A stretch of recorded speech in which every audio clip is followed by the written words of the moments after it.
1000 বছর। ধমক দিচ্ছেন, তুমি তাড়াতাড়ি কষ্ট করলি কেন?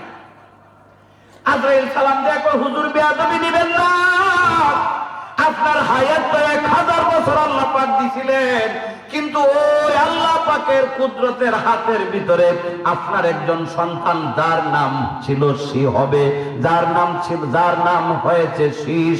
আপনি তার চেহারা দেখে আপনার হায়াত চাইকা আপনার সন্তানরে 40 বছর হায়াত দান করে দিছিলেন। কন্যা সুবহানাল্লাহ। তাইলে তো হায়াত তোমার আশাটা ঠিকই আছে। আল্লাহ রাব্বুল আলামিন বলেন, লা ইস্তাখিরুনা সাআতাম ওয়া লা ইস্তাকদিমুন, একটা মুহূর্ত আগেও হবে না, পরেও হবে না। ডাক যখন এসে যাবে আপনাকে চলে যেতে হবে। বাবারে, এমন একটা জায়গায় আপনারা আমরা শুইব, এমন জায়গায় যাইতে হবে যে জায়গার নাই ঠিকানা, এমন ঘরে থাকতে হবে যে ঘরের নাই বিছানা, এমন জায়গায় যাইতে হবে যে জায়গার নাই সাথী, এমন ঘরে থাকতে হবে যে ঘরের নাই বাতি। বলে মাটির বাড়ি, মাটির ঘর, মাটির হবে বিছানা, আসছো একা যাইবা একা, সঙ্গে কেহ যাবে না। আসছো একা যাইবা একা, সঙ্গে কেহ, কিন্তু যেদিন ডাক পড়িবে কবর মাঝে শুইতে,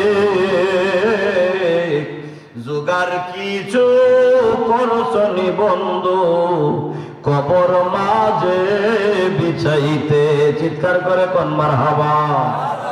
আমার ভাইয়েরা গো, মা বোনেরা, মিনহা খালাকনাকুম ওয়া ফিহা নুঈদুকুম ওয়া মিনহা নুখরিজুকুম তারাতান উখরা।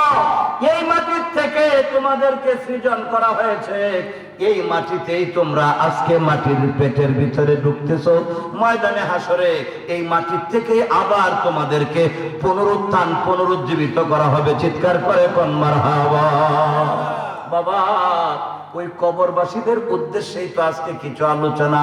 এযাবৎ যা কিছু হইতেছে হবে, আমরা নিজেদের ঘরের যদি ছাউনিটা নড়বড়ে হয়, বৃষ্টি আসলে যদি ছাউনি দিয়া টিনের ঘর, মাঝে মধ্যে টিন নষ্ট হয়ে গেলে পানি পড়ে না, পানি পড়ে না, তা আমরা কি করি?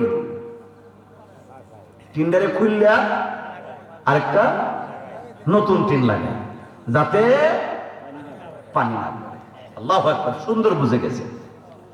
বাবা, এই দুনিয়ার জমিনে যে ঘর লাগাইলাম, নতুন টিন লাগাইলাম, নতুন টিনটা আগামীকালকে মিস্ত্রি আইসা নাট লাগাইব, তার আগে তো আল্লাহ পাক আমার পরনের পোশাকটা খুলিয়া ওই সাদা পোশাক দিয়া 3.5 হাত মাটির নিচে আমার ঘর বানায়া দিতে পারে।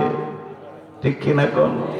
বাবারে, আসল বাড়ি তো হইল ওই কবর। আসল বাড়ি यही है हम सब मुसाफिर, कब्र आखिर ठिकाना, कोई आगे रवाना है कोई पीछे रवाना, कोई पीछे रवाना। সবাই আমরা মুসাফির, কবর হলো আসল ঠিকানা, কেউ আগে আর কেউ পিছনে, কোনো ব্যতিক্রম নাই। দাদার কান্দে চড়িয়া নাতি কবরে যায়, আবার নাতির কান্দে চড়িয়া দাদাও কবরে যায়। ঠিক কিনা কম? বাবা, এই যে আজকে আপনারা আসছে, হয়তো কারো না কারো মা বাবা এই কবরস্থানে, কবরস্থানটা কোন দিকে? এই চাই কত মানুষের মা বাবা না জানি কবরে ঘুমাইতেছে। আজকে যারা এই মাহফিলে আসছে, চুপচাপ চুপচাপ হাঁটতে হাঁটতে আসছে, আহারে এই কবরে আমার মাকে আমার বাবারে শুয়ে রাখছি, কবরের পাশে আজকে বেহেশতের বাগান বসিয়া গেছে। এই যে হাঁটতেছেন, হাঁটার সময় অনেকের পায়ের গোড়ালির মধ্যে একটা ফিট ফিট পিট পিট আওয়াজ হয় কি হয় না? হয়। এই আওয়াজটা শুনে মা বাবা কবর থেকে চিনতে পারে এটা আমার সোনামণি, আমার কলিজার টুকরা, আদরের দুলাল। ওই জমিন দিয়া রাস্তা দিয়ে হাঁটতেছে, পিট পিট অবস্থায় মা বুঝা ফেলায়, বাবা বুঝা ফেলায়। কবরে থাইকা থাইকা মা বাবা যারে যারে কান্দে তো তাওয়াঙ্গার গশতাই আজ মালে মা তো তাওয়াঙ্গার গশতাই আজ মালে মা ইসা বাগা ফেরশুদি আজ হালে মা আইকে বড় বোন মিরু বিদা মন্তোষা আসরে মালিয়াল আম্বে বেখা আসরে মালিয়াল আম্বে বেখা।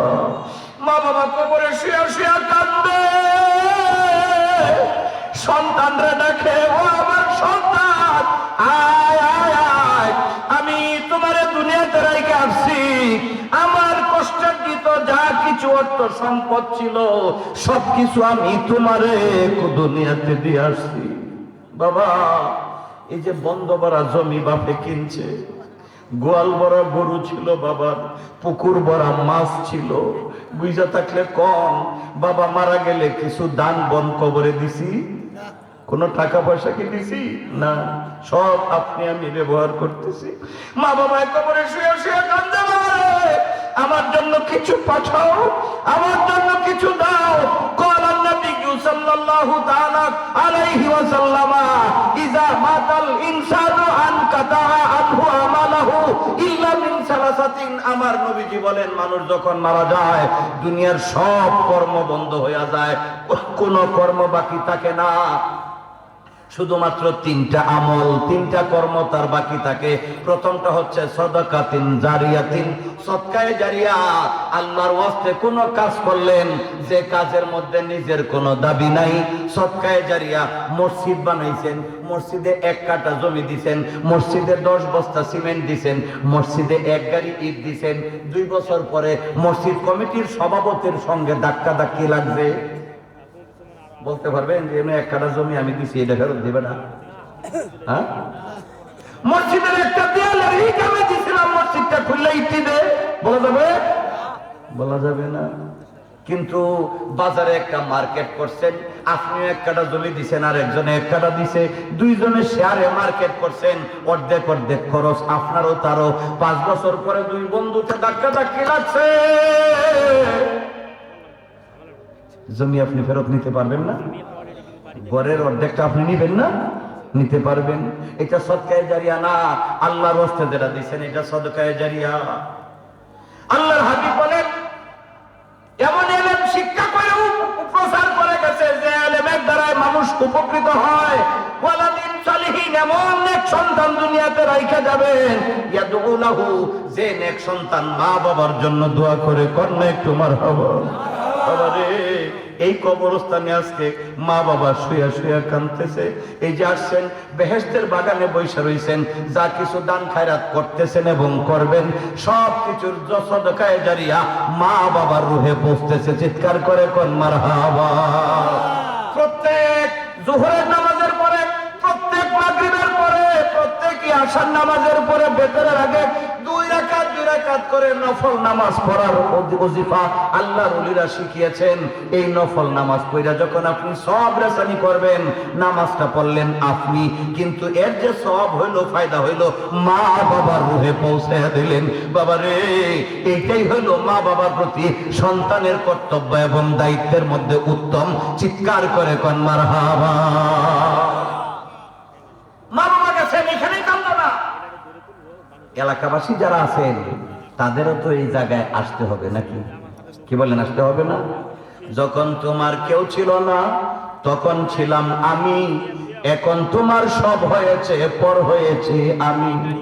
আবার যখন কেউ রবে না, রব শুধু আমি, আমার নিকট আসতে হবে যতই ভাবো তুমি। কাইফা তাকফুরুনা বিল্লাহি ওয়া কুনতুম আমওয়াতান ফাআহইয়াকুম সুম্মা ইউমীতুকুম সুম্মা ইউহয়ীকুম সুম্মা ইলাইহি তুরজাউন। জবান খুলে কোন আল্লাহু আকবার। আমার ভাইরা গো, মা বোনেরা, এখনই আমি ওই আমলটার কথা বলে করার জন্য সভাপতি সাহেবকে অনুরোধ করব, ওই আমলটা বলবো যে আমল